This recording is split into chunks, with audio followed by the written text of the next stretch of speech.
11절에서 19절입니다. 11절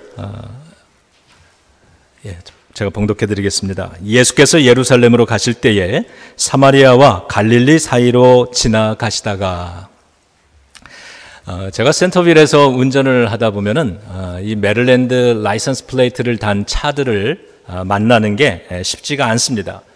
그런데 이 타이슨스 코너에 가면 메릴랜드 차량도 많고 버지니아 차량도 만나게 됩니다. 왜냐하면 타이슨스는 버지니아와 메릴랜드 사이에 있기 때문입니다. 예수님께서 지금 사마리아와 갈릴리 사이를 지나가고 계시다고 성경의 이야기가 시작이 됐습니다. 이렇게 말하는 이유는 그곳에서 만나게 될 사람들은 사마리아 사람도 있고 유대인들, 갈릴리 사람도 있다는 걸 알려주기 위함입니다. So today's Bible verse comes from Luke chapter 17, verse 11 through 19. I'm just going to read verse 11 for us for now. It says, "On his way to Jerusalem, Jesus went along the border between Samaria and Galilee." And so when you drive near Centerville, the chances of finding a Maryland license plate is pretty low, right? Because you're kind of far into Virginia. But when you go towards Tyson's Corner, you see more Maryland license plates because Tyson's Corner stands near the border of Maryland and Virginia. And so the reason why we use this analogy today is because in today's Bible story, we see that Jesus is standing near Galilee and Samaria. And we have to acknowledge that Jesus was encountering both Samaritans and Galileans. 12절과 13절 보시겠습니다. 한 마을에 들어가시니 나병 환자 10명이 예수를 만나 멀리 서서 소리를 높여 이르되 예수 선생님이여 우리를 불쌍히 여기소서 하거늘. 예수님은 그 지역에 있는 한 마을로 들어가셨는데 거기서 나병 환자, 요즘은 한센시병이라고 얘기를 하죠, 10명을 만나게 됩니다. 그들은 예수님으로부터 멀리 떨어져서 큰 소리로 우리를 불쌍히 여겨 달라고 소리를 쳤습니다. 가까이 접근하지 못하는 이유는 나병 환자가 사람들에게 접근하는 것을 법으로 금지하고 있기 때문입니다. 지금 나 환자들이 할 수 있는 최소는 큰 소리로 자신들의 뜻을 전달하는 방법밖에는 없는 것입니다. 나병 환자들은 이 순간 외쳐야 살 수 있는 사람들입니다. 주님과의 거리를 늘 가까이 두고 살아가는 사람이라면 속삭여도 괜찮습니다. 그러나 주님과 먼 거리를 유지하면서 산다면 큰 소리를 질러야 하는 것입니다. So reading verse 12 to 13, it says, "As he was going into a village, 10 men with leprosy came towards him. They stood at a distance and shouted, 'Jesus, Master, have pity on us.'" And so we see that in this story that Jesus was in a village and he met 10 people with leprosy. And they shouted towards Jesus saying, "Jesus, Master, have pity on us." And so the reason why the lepers, those with leprosy, had to stand at a distance from everyone else is because it was actually Jewish law that prohibited them from approaching people. The only thing that they could have done was shout with a loud voice from a distance.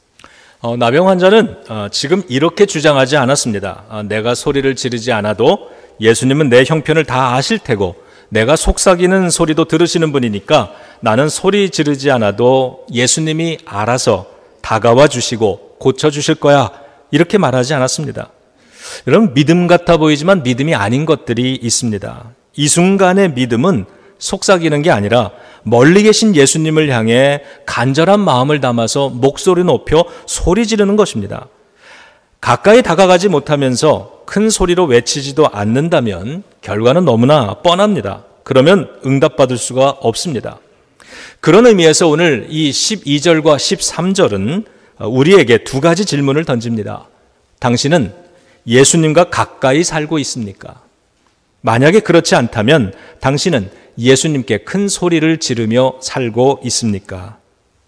So as we see in this text, we notice that those with the leprosy didn't say, "Oh, even if I don't yell, Jesus will know all my circumstances. Even if I don't yell, Jesus will come and take care of me." In this moment, we don't see that, but in a sense, we see that faith didn't come from a quiet whisper, but we rather see faith come from a loud cry towards Jesus.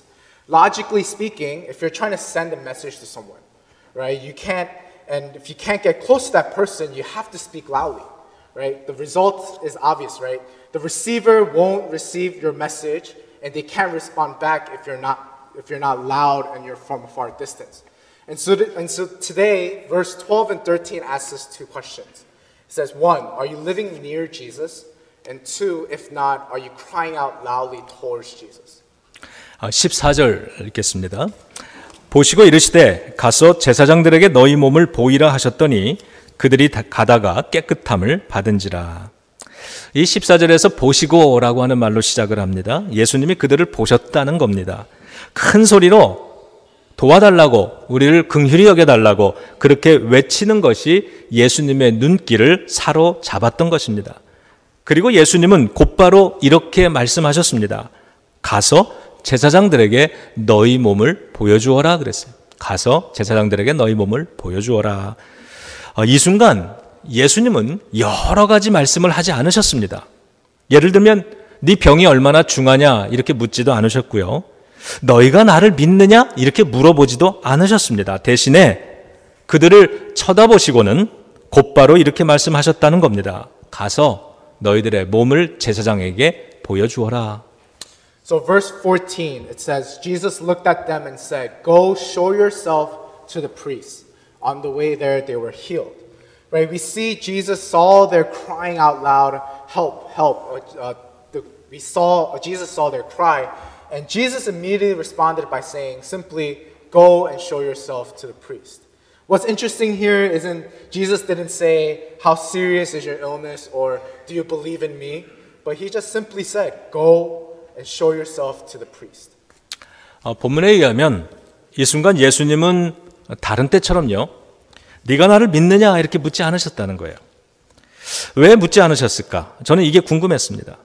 그런데 본문을 묵상하다 보니까 사실은 믿음에 대해서 묻고 계시고 있다는 사실을 깨달았습니다. 여러분 한번 찾아보세요. 이 14절 어디에서 어느 부분에서 너희에게는 나를 향한 믿음이 있느냐 이렇게 묻고 계시는지 한번 찾아보시기 바랍니다. So again, it's interesting why Jesus didn't ask the question to them, do you believe in me? But actually when you look into the text a little deeper, we actually see that Jesus is indirectly asking them, do you believe in me? Do you have faith in me? Let's look for it. Where do you see Jesus asking them, do you have faith in me? 가서 제사장에게 너희 몸을 보여라. 이것은 율법에 의하면은요, 병이 다 나은 사람들이 내가 치유되었다, 완전히 이제 병자가 아니다라고 하는 것을 확진받을 때 하는 행동입니다. 제사장이 병이 나았다고 온 사람의 몸을 살펴보고는 그래 이 사람은 이제 병이 완전히 나았어 라고 선포하면 그 병자는요, 그때부터 고향으로 집으로 돌아가서 생활할 수 있게 됩니다. 이게 율법입니다. 그런데 지금 나병 환자들은 병이 나은 상태가 아닙니다. 여전히 몸은 병든 상태 그대로입니다. 그런데도 예수님은 가서 너희 몸을 제사장에게 보여주어라 명령하신 거고, 더구나 놀라운 건 나병 환자들은 병든 채로 제사장에게로 찾아갔다는 사실입니다. 이 부분에서 이미 예수님은 나를 믿느냐? 그러면 너희들의 삶으로 행동으로 보여줄 수 있느냐라고 물으신 거고요. 나병 환자들은 자신의 행동으로 자신들이 예수님을 얼마나 신뢰하고 믿는지를 대답했던 것입니다. And so we actually see that in Jewish culture, Jewish context, when someone is told to go and show yourself to the priest, it's actually an act where you receive confirmation that the sick has been healed, right? So you go to the priest, and the priest declares that if this person is all healed, then the sick person who's now healed will be able to return home at that time. And so, but the interesting thing was that it wasn't that Jesus healed them and then sent them on their way. On their way, they were healed. And so we see their faith. When Jesus says, go and show yourself to the priest, we see their faith and their belief in Jesus Christ when they stand up, even though they're still sick, and go towards the priest. 중요한 거는 그 다음에 나왔습니다. 그들이 가다가 깨끗함을 입었다 이렇게 얘기를 합니다. 가다가 치유를 받은 겁니다. 제사장을 찾아가는 도중에 치유를 받은 거죠. 다시 말하면 치유를 받고 제사장에게로 간 것이 아니었다는 겁니다. 나병 환자들이 아직 병이 있지만 예수님이 말씀하심을 따라서 제사장에게 가는 행동 그 자체가 믿음의 행동이요 고백이었던 것입니다. 어쩌면 나병 환자들은 이렇게 행동할 수도 있었을 겁니다. 네, 저는 예수님 당신을 믿습니다. 당신은 내 병을 고쳐주실 수 있는 분입니다. 그래요. 당연히 제사장에게 가서 내 몸을 보여줘야 하죠. 그렇게 하겠습니다. 다만 당신이 먼저 내 병을 고쳐주시면 그때 내가 제사장에게 가겠습니다. 이렇게 말할 수 있었는데 그러지 않았습니다. 여러분, 이렇게 말하는 건 믿음이 아니라는 겁니다. 왜냐하면 그건 누구나 할 수 있는 일이기 때문에 그래요. 예수님을 안 믿는 사람도 병이 고쳐진 후에 제사장 찾아가는 건 누구나, 예수를 모르는 사람, 예수를 안 믿는 사람도 다 할 수 있는 행동입니다. 그래서 그런 건 믿음이라고 말하는 게 아닙니다. 병자들은 가는 길에 치유를 받았습니다. 우리도 그런 믿음의 각오로 살기를 예수님의 이름으로 축원합니다. And so the important thing that we see in the scripture is as they went or on their way, they were healed. Right? And we see that this is important because as they went to the priest, they were healed. As I mentioned, that was the sign of faith that because even though they were still sick before they went, they were willing to believe in Jesus that they were going to be healed. Imagine this, if those who were sick were like, okay, I believe in Jesus, I believe that you could fix me, but I will only go to the priest if you heal me first, right? If we responded like this, if that was our demand, then that's not really faith. Because anyone can go to the priest after they're healed, but it's another thing when you're still sick and you know you're not supposed to go to the priest because you're still sick. You choose to defy the law, but you still go because you believe and you have faith that you will be healed, right? In this context, if you ask to be healed first, then it's in reality we have doubt. We have doubt and we lack faith that Jesus will heal. And so as they went to be healed to the priest, right? As they went to the priest, we pray that in the name of Jesus that we also have that faith. Even though we're still sick, that we would go knowing that Jesus will heal us on the way. 아직 내 안에 어려움이 있고 아직 문제가 있고 아직 질병이 있어도 예수님 안에서 이미 승리의 약속을 얻은 사람처럼 이미 치유함을 받은 사람처럼 당당하고 씩씩하게 살아가야 합니다. 그러면 우리도 가다가 나음을 입을 줄로 믿습니다. So yes, we still have problems, we still have difficulties, and even though we still have illnesses, let's live like a person who already has full faith that God is in control, that God will be in control, right? A faith that says, I believe that I will be healed. I believe that you are going to heal. Instead of saying, I have no hope, I have failed, or I'm not happy, right? Let's say I have been blessed by Jesus Christ, and now I'm going to proclaim I will triumph in the Lord. 예. 제가 트랜슬레이트 할게요. 나는 희망이 없어. 나는 실패했어. 나는 불행해. 이렇게 말하지 말아야 합니다. 대신에 나는 주님 안에서 승리하리라. 이렇게 선포하면서 살아가기를 예수님의 이름으로 축원합니다. 그런데 진짜 더 중요한 사실은 그 뒤에 나옵니다. 오늘 본문에서 우리가 함께 찾기 원하는 핵심 메시지입니다. 그게 15절입니다. 그 중에 한 사람이 자기가 나은 것을 보고 큰 소리로 하나님께 영광을 돌리며 돌아와 예수의 발 아래 엎드려 감사하니 그는 사마리아 사람이라. 그 중에 한 사람이 자기가 치유된 것을 알고는 큰 소리로 하나님께 영광을 돌리며 돌아와 예수님의 발 아래 엎드려서 감사를 했습니다. 저는 이 구절에서 치유된 것을 깨달은 그 나병 환자가 했던 첫 번째 행동에 주목했습니다. 큰 소리로 하나님께 영광을 돌렸습니다. 큰 소리. 이 큰 소리라는 단어가 제 눈길을 끌었습니다. 왜냐하면 그 큰 소리라고 하는 단어는 이미 13절에 나왔던 단어이기 때문입니다.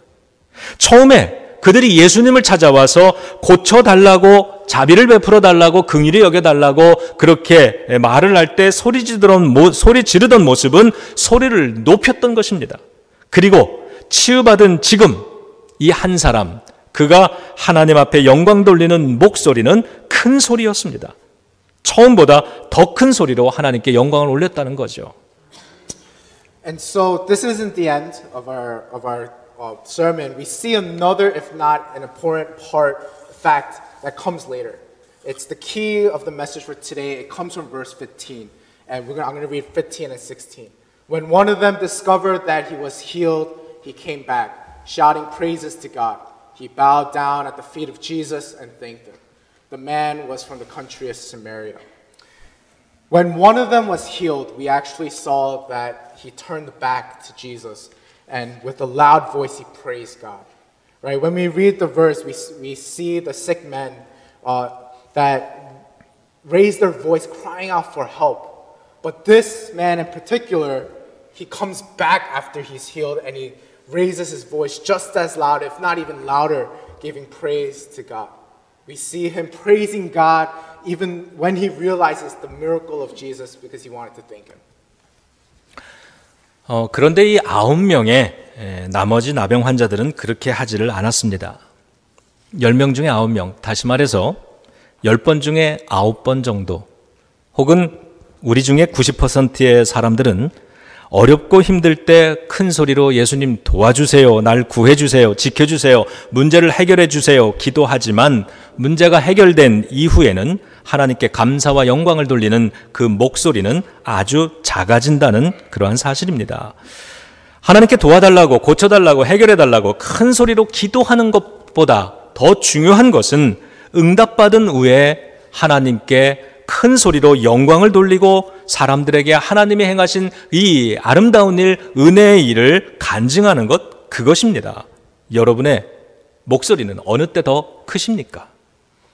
And so, however, we see that the nine sick people who were healed, they didn't go back to Jesus. It was only one man. In other words, 90% of those who were sick, when life was difficult, had no problem being loud and crying for help. But when they were healed, they became quiet, right? Or they didn't go back. They didn't respond back with a loud voice, just as when they were crying for help. And so, as praying loudly and for help, for healing, for what we need is important, it's just as important that after we receive the blessings of God, blessings from God, that we glorify God with a voice just as loud, right? This loud voice becomes a testimony, right? A testimony for us and for others to see the glory of God. And so a question for you all is this: when do you notice when your voice is loud? 이 장면에서 중요한 포인트, 또 하나의 포인트는요, 이 치유받은 사람은 예수님께로 돌아왔다는 사실입니다. 오늘 본문의 앞부분인 15장에서 예수님은 돌아온 탕자의 비유를 말씀하셨습니다. 집 나간 탕자가 돌아오는 이야기입니다.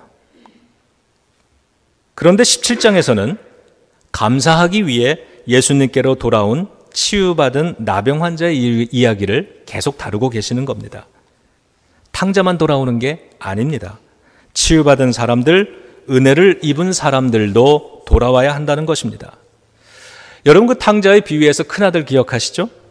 그는 은혜를 받고 있는 사람입니다. 그런데 잔치가 벌어졌을 때 집 밖에 서서 그 잔치가 벌어진 집 안으로 들어가지 않았습니다. 다시 말하면 첫아들은 돌아오지 않는 효자인 것입니다. 돌아온 탕자보다 더 위태로운 모습이 돌아오지 않는 효자입니다. 우리는 탕자가 아니니까 괜찮아 이렇게 생각했을지 모릅니다. 그런데 혹시 우리는 돌아오지 않는 효자일 수도 있습니다. 오늘 15절은 이렇게 우리에게 질문합니다. 당신은 돌아왔습니까? And so another important point is that as the healed person came back to Jesus, we have to note that in chapter 15, Luke chapter 15, we saw that Jesus was sharing the parable of the prodigal son, right? The story where the youngest son of the family leaves the house to do worldly things, but in wanting forgiveness, he comes back to the house for his father's forgiveness, right? When God responds to our prayers, like the prodigal son, we are also called to return to God with a heart of gratitude. But when we also look deeper into that parable as well, there was another character, the eldest son. Right? In the eldest son, we saw that he was quote unquote a good son. Right? He did everything that the father wanted him to do. But at the end of the parable, we see that he chooses not to go outside to celebrate the return of his brother. He didn't join the banquet. Right? And so we noticed that it's actually dangerous when we saw that the eldest son didn't return to the father more than when we saw the youngest son leaving and then coming back. And so the question that we have to ask, and we look at it from verse 15, is, are you back? 돌아오는 행위는 감사입니다. 치유받은 나병 환자는 예수님께 돌아와 감사했습니다. 중요한 건 그 사람은 사마리아 사람이라는 겁니다. 유대인들로부터 믿음 없다고, 선함이 없다고 무시받던 사람들입니다. 18절에서 예수님도 이 사마리아 사람을 이방인이라고 부르고 계셨습니다. 그렇습니다. 이방인입니다. 정결하지 못하다고 무시받던 사람들, 더군다나 나병 환자였습니다. 여러 가지 모양으로 삶이 하나님 앞에 믿음으로 나가게 부족한 모습이었는데, 근데 그는 지금 예수님께 감사를 드리고 있잖아요. 내가 지금까지 어떠한 신앙의 모습으로 살아왔든지 중요한 것은 지금, 바로 지금 이 예배를 통해서 다시 예수님께로 돌아와 감사를 회복해야 된다는 사실입니다. And so returning to Jesus is a form of gratitude, right? Returning to Jesus, when we come back to him and thank him for what he has done, that's a form of gratitude. And we see this when the sick man who was healed returns to Jesus to show how thankful he was to be healed. The important thing to also note that we see in Scripture was that he was from Samaria, right? He was a Samaritan. Samaritans, as we know from history, from our Jewish culture and context, is that they were ignored by the Jewish people, right?